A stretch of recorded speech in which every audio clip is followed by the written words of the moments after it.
Ito yung exhaust fan na ginagawa natin. Palitan na natin to ng motor. Ito, magwa-wiring tayo. Yan. Medyo magulo wiring. Napin natin yan. Tapos ito yung mga ano niya. Panghila.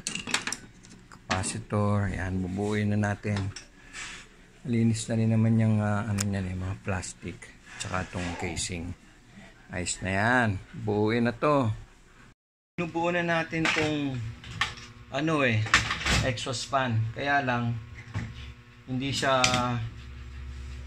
umaano ng smooth, tumatakbo kasi nga yung bushing kailangan natin palitan.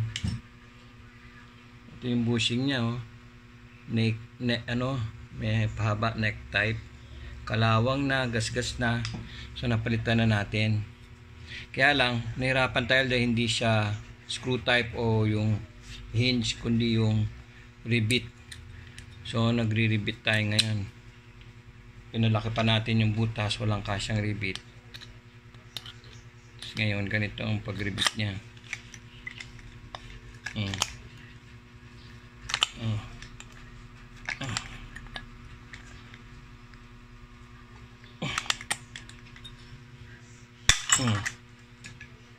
Saan paputol.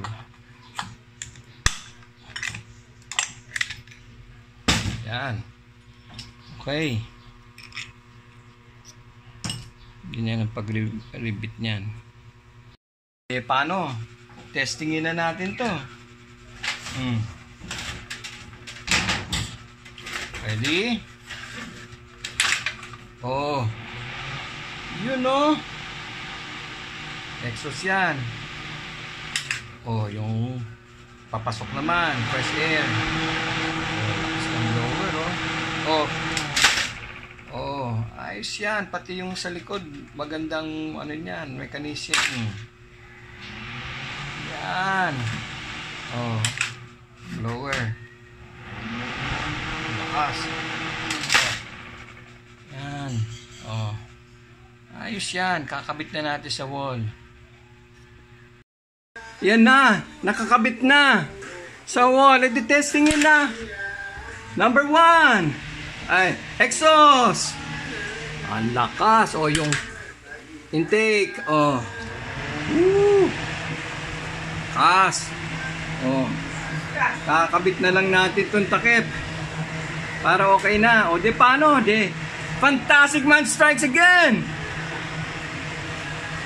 Fantastic! Testing, nakakabit na yung takip. Wow! Lakas ng exhaust. Fresh air.